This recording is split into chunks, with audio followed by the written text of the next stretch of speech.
Madam, ರಾಸಾಯನಿಕ ಗೊಬ್ಬರಕ್ಕೂ ನಿಮ್ಮ ಅಕ್ಷಯ ಸಮೃದ್ಧಿಗೂ ಏನ್ ಡಿಫ್ರೆನ್ಸ್? ಸರ್ ಅಂದ್ರೆ ರಾಸಾಯನಿಕ ಗೊಬ್ಬರ ಏನಿದ್ರು ಭೂಮಿಗೆ ಹಾಕಿದ ತಕ್ಷಣ ಅದು ಭೂಮಿಯಲ್ಲಿರೋ ಸಾರಾಂಶ ಎಲ್ಲ ಹೇಳ್ಕೊಂಡು ರಿಸಲ್ಟ್ ಕಾಣಿಸುತ್ತೆ, ಅಂದ್ರೆ ಫಾಸ್ಟ್ ಆಗಿ ಕಾಣಿಸುತ್ತೆ ಅವಾಗ ಅದು. ನಮ್ಮ ಸಮೃದ್ಧಿ ಏನ್ ಮಾಡುತ್ತೆ ಗೊತ್ತಾ, ಅಂದ್ರೆ ಆರ್ಗಾನಿಕ್ ಸಾವಯವ ಗೊಬ್ಬರ ಏನ್ ಮಾಡುತ್ತೆ, ಅದು ಭೂಮಿಗೆ ಹಾಕೋದ್ರಿಂದ ಭೂಮಿಗೆ ಹೋಗಿ ಚೆನ್ನಾಗಿ ಗ್ರೋತ್ ಆಗಿ ಸ್ಮೂತ್ ಇದೆ, ಸ್ಮೂತ್ ಆಗಿದೆ, ಅಂದ್ರೆ ಗ್ರೋತ್ ಆಗುತ್ತೆ, ಚೆನ್ನಾಗಿ ಸ್ಮೂತ್ ಬರುತ್ತೆ, ಹೆಚ್ಚಿನ ಕಾಲ ಇಳುವರಿ ಬರುತ್ತೆ, ಅಂದ್ರೆ ಹೆಚ್ಚಿನ ಕಾಲ ಕೆಲಸ ಮಾಡುತ್ತೆ. ಅದೇ ಕೆಮಿಕಲ್ ಗೊಬ್ಬರ ಏನ್ ಗೊತ್ತಾ, ಆ ತಾತ್ಕಾಲಿಕ ಆಗ ಮಾತ್ರನೇ ರಿಸಲ್ಟ್ ಕಾಣಿಸುತ್ತೆ, ಮತ್ತೆ ನೀವು ಕೆಮಿಕಲ್ ಗೊಬ್ಬರ ಹಾಕ್ಲೇಬೇಕು.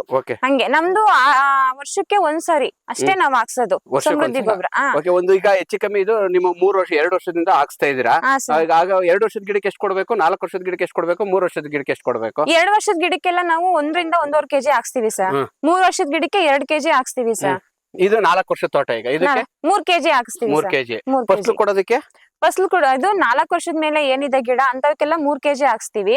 ಮತ್ತೆ 8 ವರ್ಷದ ಮೇಲೆ ಏನಿದಾವೆ ಅದಕ್ಕೆಲ್ಲ 4 ಕೆಜಿ ಹಾಕ್ಸ್ತೀವಿ. ಮತ್ತೆ 10 ವರ್ಷದ ಗಿಡ ಅಂತಾರಲ್ವಾ ಅಂತವಕ್ಕೆಲ್ಲ ನಾವು 5 ಕೆಜಿ ಕಂಪಲ್ಸರಿ